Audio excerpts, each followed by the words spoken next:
Bonjour, j'espère que vous allez bien. Donc, je vais vous proposer la correction de la partie 1 sur l'activité des puissances. Donc c'est une activité d'introduction sur la notation puissance. Même si vous la connaissez déjà, je trouve ça intéressant voilà, de vous présenter une situation dans laquelle les puissances sont extrêmement utiles et permettent d'aller vite. Donc voici, un virus est lancé sur Internet. Tadam. Et donc à 10 heures, il contamine 5 ordinateurs. Et une heure plus tard, chacun des 5 ordinateurs envoie le virus à 5 autres ordinateurs. La diffusion du virus continue ainsi. Dès qu'un ordinateur est contaminé, il en contamine 5 autres une heure plus tard. Aucun ordinateur n'est contaminé deux fois, donc ils ne peuvent pas revenir vers d'autres ordinateurs déjà faits. Alors, pour se rendre compte de la situation et de voir comment ça évolue, je vais vous proposer de faire une petite figure rapide de ce qui se passe. Donc en fait, nous avons ici, on va dire, un point de départ, on va dire le PC alpha, celui qui a été contaminé en premier, et il va envoyer donc le virus à 5 autres ordinateurs. Donc je vais identifier, représenter la diffusion par un segment. Et puis là, on se retrouve ici à une heure plus tard, nos 5 ordinateurs qui ont été infectés. Donc ça, c'est les 5 ordis qui ont été infectés à 10 heures. Et il s'agit de se dire, à 11 heures, il y en a combien d'infectés? Alors pas 10, parce qu'en fait, c'est chacun de ces ordis qui va en contaminer 5 autres. Donc ça va aller beaucoup plus vite que prévu. Voilà, hop. Et alors je vais peut-être pas avoir la capacité, vous voyez, de tout faire, puisque ma caméra est assez proche de mon papier, donc j'ai pas beaucoup d'espace. Mais on voit ici que ça va aller vite. Chaque PC va en contaminer 5 autres. Alors je vais quand même essayer de le faire jusqu'au bout. Hop, hop, hop, hop, et hop. Voilà. Donc ici, je suis à 11 heures. Et à 11 heures, j'ai 1, 2, 3, 4, 5, 6, 7, 8, 9, 10, 11, 12, 13, 14, 15, 16, 17, 18, 19, 20, 21, 22, 23, 4, 25 ordinateurs. Oui, alors je ne suis plus juste là, mais 25 ordinateurs qui ont été contaminés. Donc j'en ai 5 à 10 heures, 25 à 11 heures. Voilà, je ne l'aurais pas dit, j'en ai 25. Bah oui, parce qu'en fait, chaque ordinateur va en infecter 5.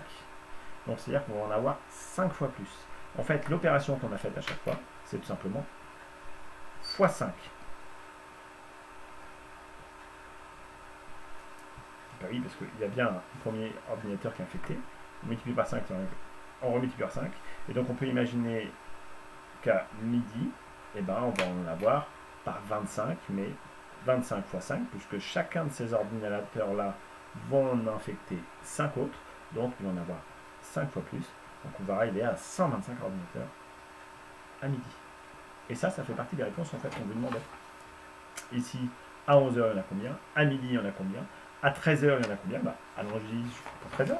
Donc à 13h, il va y en avoir 5 fois plus. Chacun des 125 ordinateurs qui viennent d'être contaminés vont en infecter 5 de plus. Donc à 13h, je vais avoir 5 fois 125, 625. Voilà. Alors après, on vous demande à 15h, il faut aller en fait 2 rangs plus loin. On va d'abord faire 14h et après on va faire 15h. Donc à 14h, je vais en avoir encore 5 fois plus. 3125, je fais ça de tête, j'espère que j'ai pas faux. Et la même chose, 5 fois plus à partir de 3125. 15 125. Je vérifie, ma calculatrice est en bas. Bon, voilà. Donc on va supposer que ce soit bon. Voilà. Mais l'idée, en fait, c'est qu'on a multiplié à chaque fois par 5. Donc là, on a répondu directement à nos questions. On va pouvoir répondre ici. À 11h, j'en ai 25. À midi, 125. À 13h, 625. Et à 15h, j'avais dit 15 625. Oui, donc c'est ce qu'on appelle une propagation ou une évolution exponentielle. Voilà, c'est un peu ce qui se passe actuellement pour le coronavirus. On a eu une évolution au début de l'épidémie de manière exponentielle. C'est bien ce qui se passe ici. Voilà. Chaque heure, en fait, l'évolution grandit encore plus. Alors, écrire sans l'effectuer, c'est peut-être là où vous allez vous planter de 1, mais c'est ce qui va donner lieu a un avantage de la notation puissance. Donc écrire sans l'effectuer, donc je demande juste de ne pas l'effectuer le calcul. Le calcul permettant de trouver le nombre d'ordinateurs qui viennent d'être contaminés à 23 heures. Donc si je reprends à 10 heures, j'en ai 5. On va reprendre dès la base. À 10 heures, j'en ai 5. Donc à 11 heures, je multiplie par 5. 11. 12 heures. 13 heures. 14 heures. 15 heures. 16 heures. 17 heures. 18 heures. 19 heures. 20 heures. 21 heures. 22 heures. Et 23 heures. Voilà. Donc, j'ai 1, 2, 3, 4, 5, 6, 7, 8, 9, 10, 11, 12, 13, 14. 14 nombres 5 à faire. Et si je vous demande de l'écrire très rapidement les 14, 5, c'est-à-dire 5 fois 5 fois 5, etc., je suis certain que sur les 125 élèves que vous êtes, puisque j'ai 3 classes de 4e, il y a au moins, on va dire, 15 personnes qui vont se tromper et pas mettre le bon nombre de 5. Soit trop, soit pas assez. Et ça, en fait, c'est le désavantage qu'on a sur ce genre de situation, où on a énormément de multiplication par un même nombre. On a du mal, nous, on se perd dans le nombre de 5 qu'on a fait, etc. Et donc, c'est là que va intervenir la puissance de manière hyper simple. C'est que proposer un codage pour écrire le calcul qu'on a effectué ici, et bien, en fait, le codage, ça va être 5. Et comme j'ai écrit 14 fois le nombre 5, et ben, je vais mettre un petit 14 en haut. Et ça va être cette notation-là qu'on va utiliser. Et cette notation-là, c'est la notation puissance, qui est une notation très récente, moins de 150 ans qu'on utilise. Avant, on n'avait pas du tout ce genre de notation. D'ailleurs, beaucoup de mathématiciens avaient des notations différentes. Et ce n'était pas des puissances qui allaient très loin. Donc là, on peut imaginer des puissances jusqu'à l'infini, puissance 1000, 2000, etc. Voilà. Donc cette notation-là, elle n'est pas inhabituelle, vous la connaissez, parce que par exemple 5 au carré, vous savez très bien que c'est 5 fois 5. On l'avait dit déjà avec Pythagore. 5 au cube, c'est 5 fois 5 fois 5. Donc on imagine bien qu'on va utiliser le même genre de notation.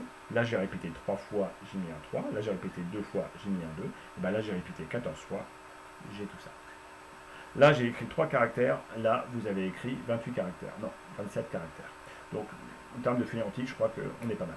Voilà. Donc je profite de cette vidéo que je fais là pour faire la suite de l'activité, qui n'est pas une activité que je comptais vous faire. Déjà parce que c'est une activité que je fais en classe normalement avec vous, mais qui va aussi donner lieu à une mauvaise estimation qu'on a des puissances. Je vous avais fait déjà le pari, je crois, avec certains d'entre vous. J'avais donné une explication avec certains d'entre vous qui étaient restés à un moment où c'était la récréation. Donc je vous avais dit, tiens, une feuille de papier comme celle-ci, en épaisseur, c'est 0,1 mm. Voilà, donc c'est l'épaisseur d'une feuille de papier, un dixième de millimètre. Et donc si j'appuie en deux, il regarde l'épaisseur du papier, ici on a le double, on a deux épaisseurs, donc 0,2 mm. Et puis ici je replie encore en deux, je vais avoir donc 4 épaisseurs de papier, donc 0,4 mm à chaque fois. Et donc en fait on se rend compte qu'à chaque fois qu'on plie en deux, on double l'épaisseur. Vous voyez, on fait x2 en fait à chaque fois. Donc on a peut-être un peu le jeu des puissances qui arrive ici. Et donc c'est ce qui se passe ici. Sachant qu'une feuille de papier mesure 0,1 mm.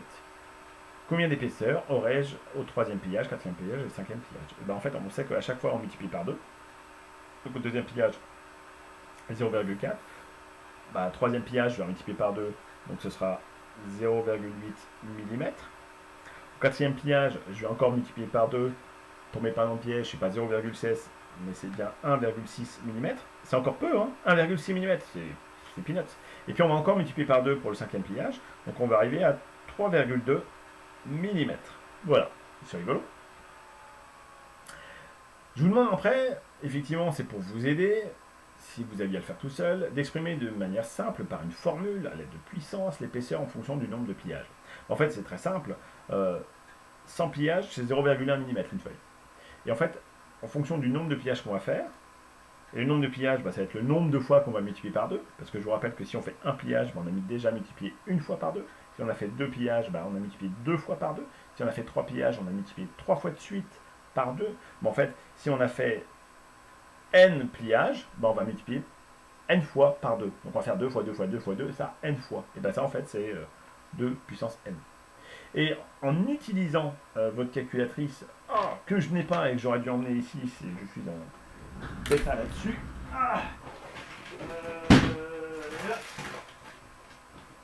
Et ben voilà, donc rangez vos affaires, tout est en bas chez moi. Si vous faites donc ça, et ben vous allez voir que la tour Eiffel mesure environ 320 mètres. Donc c'est énorme. Et ben en fait, on va pouvoir démontrer à l'aide de cette formule-là, toute simple, qui est véridique, hein, ça marche très bien, que l'épaisseur de la feuille, si je la plie tout simplement 22 fois de suite, 22 fois, c'est pas beaucoup, et ben l'épaisseur qu'on va obtenir dépassera la tour Eiffel. De mémoire, on doit trouver 480 mètres environ. Voilà, donc vous allez pouvoir faire le calcul. Donc ce sera une donnée ici qui sera en millimètres, hein, puisque la mesure initiale est en millimètres. Voilà, 23 pliages. Alors, il faut savoir qu'une feuille de papier ne peut pas être pliée plus de 7 fois, et que si on devait, 22 pliages, pardon, et si on devait faire 22 pliages, bah, notre feuille devrait faire quand même quelques kilomètres de long, histoire de pouvoir la plier. Parce qu'à partir du moment où la longueur de votre feuille est plus petite que l'épaisseur que vous devez obtenir, c'est pas possible de la plier. Voilà. Donc, mais ça donne lieu quand même à 2 pliages seulement, quoi. Et si vous devez aller jusqu'à la Lune, environ 54 pliages suffiront. Voilà, ça vous donne un aperçu qu'on a une mauvaise compréhension des puissances de manière intuitive. Voilà. Allez, bon courage, bonne journée.